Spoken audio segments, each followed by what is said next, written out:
Hello, it's a pleasure to be part of the 2020 digital edition of Power Europe. We're going to have a short presentation on communications and security and see how they are critical enablers for the smart grid business case. My name is John Wells. I'm the chairman of the technical committee for the Open Smart Grid Protocol Alliance. So it's good to meet you all. We'll start by looking at the drivers for the smart grid business case, and we'll be looking at some of the information that's been coming out of a recent EU study about how EU member states are constructing their business case for smart grid. We'll then look at communications and why communications are so critically important when it comes to realizing the business case for smart metering. Often communications and security go hand in hand. So we will then also spend some time looking at security and understanding the importance of that in order to support the smart metering business case. We'll then look a little bit more at the activities of the OSGP Alliance and understand a little bit more about what good actually looks like. So we'll start with a review of the drivers for the smart grid business case. We'll start by looking at what we might nowadays think of as being the old view of smart meters. It's sometimes a little strange to think of smart meters as being old, but in some countries the technology has been deployed for at least 1 decade, in some cases more than 1 decade. So the business cases that underpinned those initial rollouts were based on a view of smart meters at that point in time. At that point, from a consumer perspective, it was really about the meter reading. Consumers were no longer disturbed by the meter reads, they didn't have to do self-reads, and they could also be connected and perhaps not so favourable for some consumers, disconnected automatically. For the DSO, the main drivers were fraud reduction, reduced billing queries, reduced meter reading costs. That was great to initiate some of the smart meter rollouts that were taking place a couple of decades ago. Perhaps even right the way through to the last 5 to 10 years. But we're now starting to see a new view coming out, a new view in which the consumer is also a producer of energy, so they can be a prosumer as well. And in these cases, smart meters are meaning more things to the prosumer. They can see the energy they're consuming, they can monetize the energy that they're able to produce locally through clean energy sources. They have a choice of more packages, more tariffs, and if they choose to, they can elect to take on cheaper energy in exchange for allowing the DSO to control more of the supply of energy. From a DSO's perspective, the new view of smart meters means reduced energy loss, reduced operations and maintenance costs, reduced revenue leakage, and then also the ability to better control demand for energy. Now this starts to come together in the EU's Clean Energy Package, which is a directive which focuses on using smart meters in ways which are aligned to an overall objective to be cleaner in how we generate energy and also how we consume energy in terms of its efficiency. So more capabilities in demand response, more security, increased citizen engagement. So actually taking this idea of being able to see what energy was being consumed, a lot more interactive, even moving towards a kind of marketplace concept, engaging some concepts such as microgrid. An opportunity for managing energy production is also part of the CEP, as is a wider use of data in efficiency analysis and also constructing new retail offerings. Finally, the EU CEP recognises that consumers have the right to request a smart meter. So that's the old and the new view of smart metering, and we're sensing there is a distinct development in terms of the business case that's being applied here. These are results that actually come out of the EU report I mentioned earlier. So this is the benchmarking smart meter deployment in the EU report. It's a very comprehensive study. It looks at all of the nation states in the EU and what their business case for implementing smart meter solutions is. And a number of things come out of this. This first chart on the top left, this shows how different nation states have looked at different sources as part of their overall smart meter business case. So the first two are, if you want, the old view of smart metering.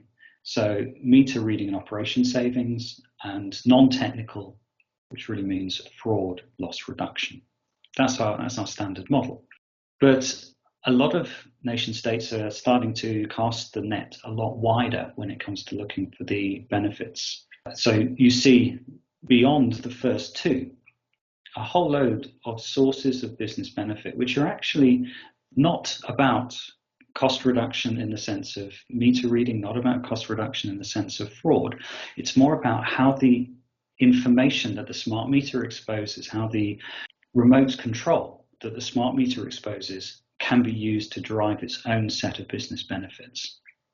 If we look at this diagram on the bottom right, this is again from the same report, and it's showing us where the business case actually settles for the member states that were part of this.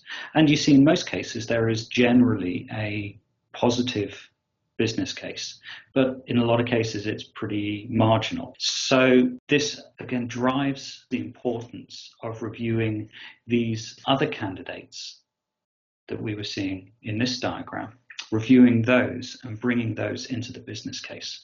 What does that actually mean for the smart meter? Well, it means the smart meter has to be way more than just a remote cash machine. It's driving a lot more intelligence, a lot more controllability into the smart meter so that these other sources of business benefit can actually be realized.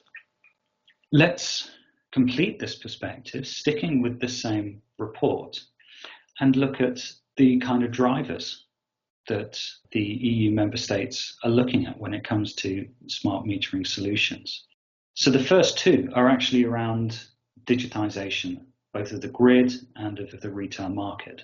So that doesn't sound very much like automating meter readings. It actually sounds like a business transformation.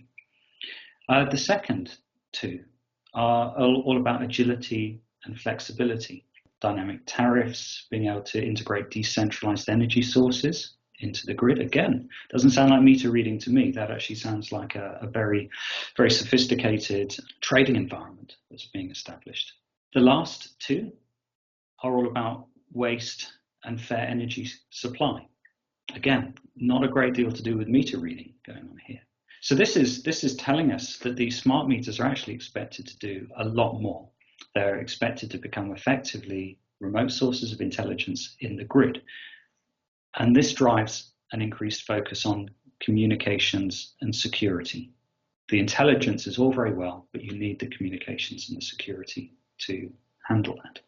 Now, the same report also starts looking at the sources of costs that EU member states have used when evaluating their smart metering business case. You see there the impact of the smart meter itself is clearly one of the most commonly used inputs.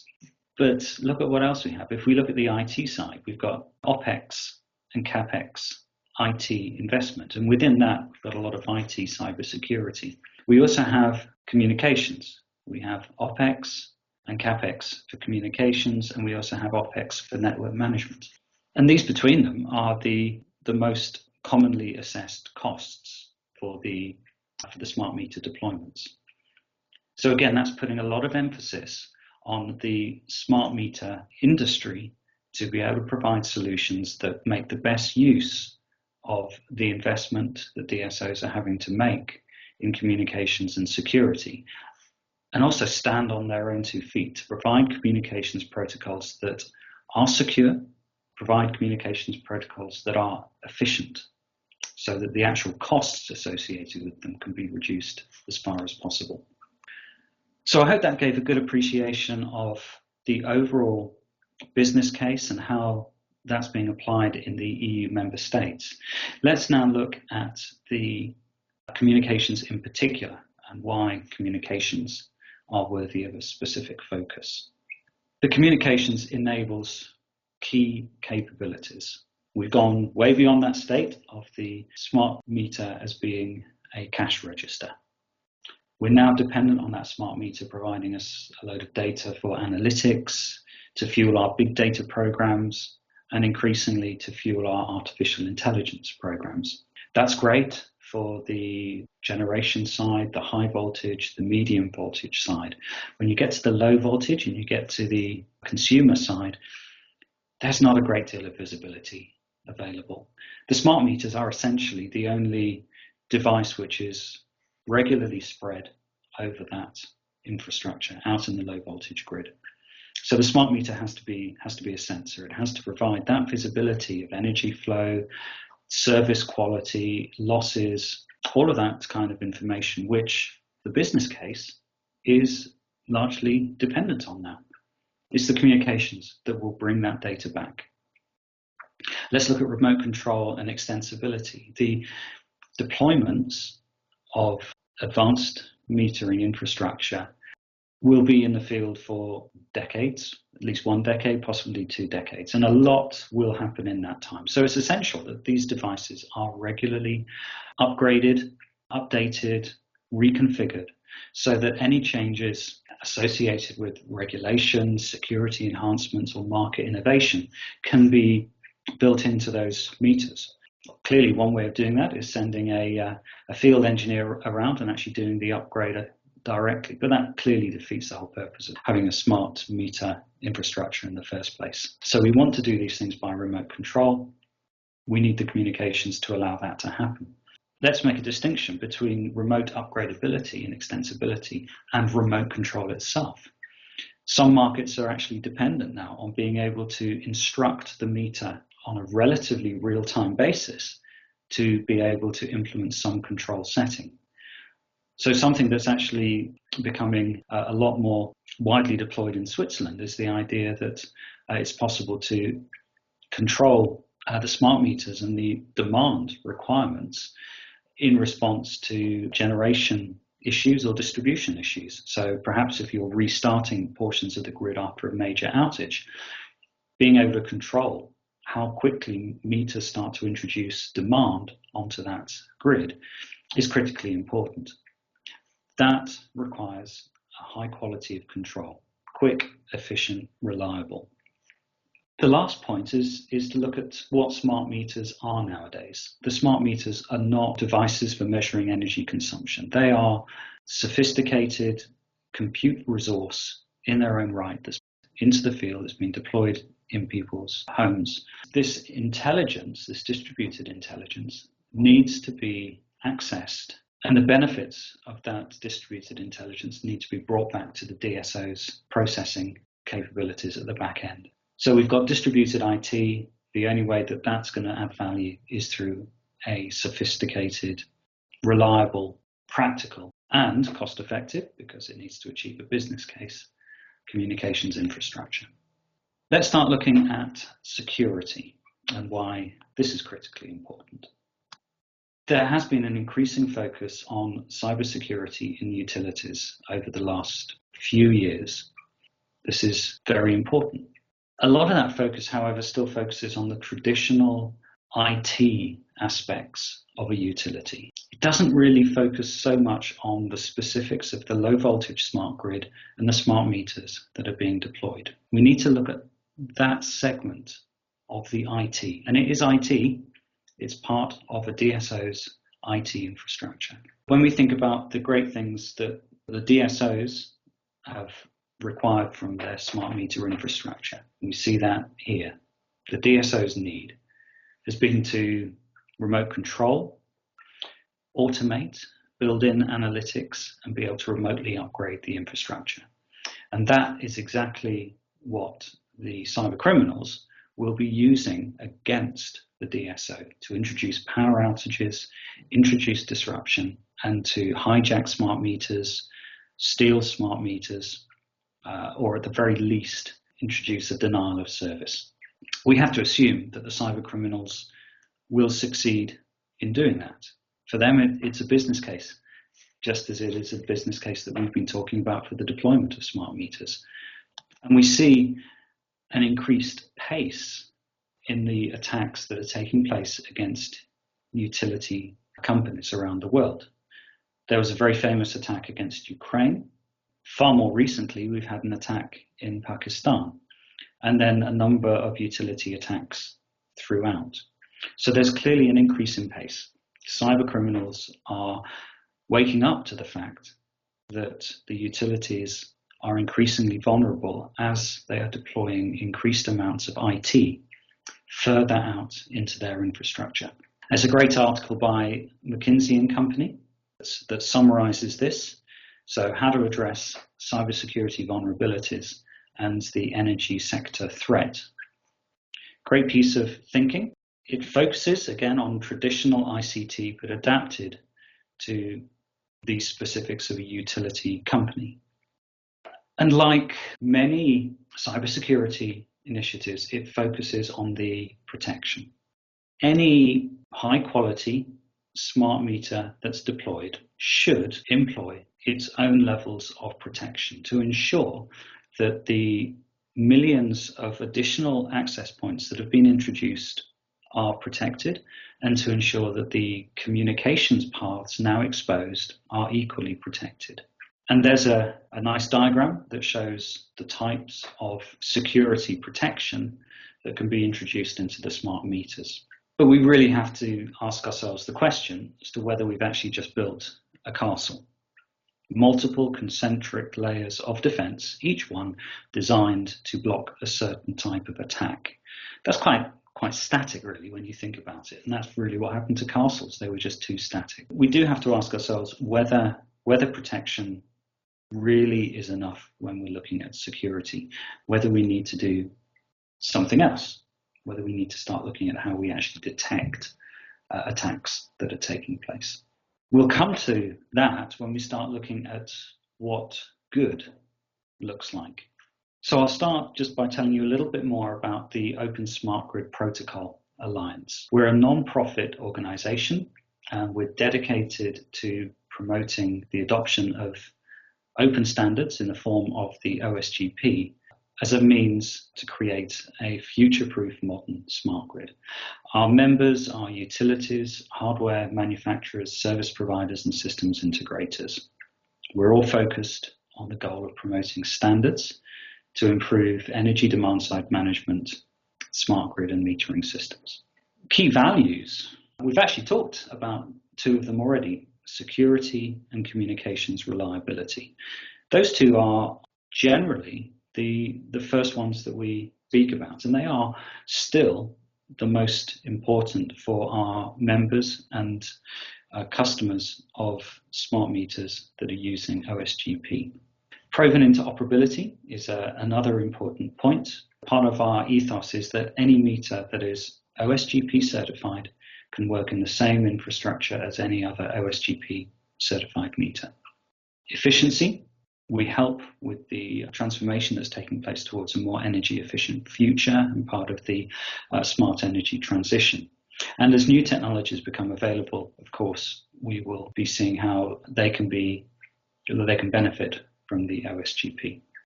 So let's start by looking at communications reliability and the achievements of some of our members. You see very, very strong reliability, in a lot of cases capturing way more data than typical cash register data over time intervals which are in some cases quite short, over in some cases some very large numbers of deployed meters. So the communications reliability is important here, not only in the sense of bringing information back from the smart meter, but also being confident in the ability to do upgrades to the smart meter infrastructure. Being able to do an upgrade to multiple hundreds of thousands of smart meters as part of a program of work is actually very challenging. This is where the reliability of the communications really starts to shine. Also, the reliability in the sense of being able to control each individual meter in response to a change in demand, in response to a change in production capability, in response to operational problems. Again, the ability to quickly, reliably change the demand in response to those kind of situations is dependent on that communications reliability. There's also a financial aspect to it as well, which brings us back to the business case. So we have done some analysis, and we've identified that for each percentage drop in communications reliability, a DSO faces about a 30 cents increase per meter in annual OPEX. So to be clear, that's a 30 cents increase per meter in annual OPEX. Let's look at security, and I indicated earlier on that perhaps protection wasn't the whole story. We look at it from the perspective of protection as a precursor to detection and then response. So we've built all these layers of protection. Each one of these layers is designed to blunt a particular form of attack, and will have various signals that are triggered when it's done so. But the intelligent thing to do is to be able to look at all of these signals and identify what is the actual security incident that's taking place. So is this a reconnaissance attack by a cyber criminal? Is this an actual attack? Is it orchestrated across a wide geographical extent? Where has the attack come from? Has it come from the head end? Has it come from the meters? Has it come from the communications between them? All of these things are characteristics of a security incident. And what the OSGP has done is it's now included threat detection signals into the protocol. So we're helping DSOs identify that there is actually a threat and providing more concise mechanisms that they can actually use to detect that threat and respond to it more efficiently. It's all about moving from looking at security alarms and security events, of which there may be hundreds or thousands every day, and relating that back to specific incidents that are worth the efforts of the Security Operations Center when it comes to tracking and resolving those. So that's a great way to make the security operations team far more effective. The system is telling them about a wider security incident that they need to respond to. And that's being facilitated by the OSGP. Some of our partners have taken on this capability and are now developing and releasing products that focus on detection as an augmentation of the protection layer. So let's summarize where we've got to.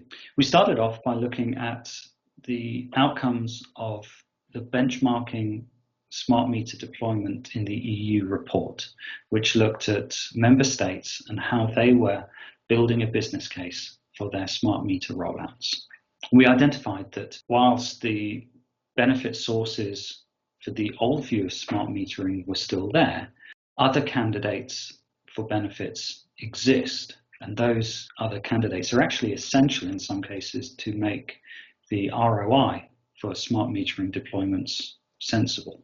At the same time, we have the EU Clean Energy Package, which is driving additional need for sophistication into the smart meter.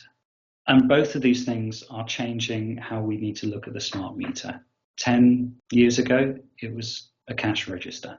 Even perhaps as recently as 2 or 3 years ago, it was a cash register. Sometimes we have conversations with utilities about to start on their smart meter journey, and for them, it's a cash register. But actually, in order to achieve all of the potential that's required to have a working ROI, the smart meter needs to be a lot more. Central to that is communications and security of that communications. And that's where the OSGP has been investing heavily and is defining standards that are being implemented through its partners to ensure that the investment in sophisticated, intelligent smart metering solutions can be leveraged through secure and reliable communications. Thank you for your time.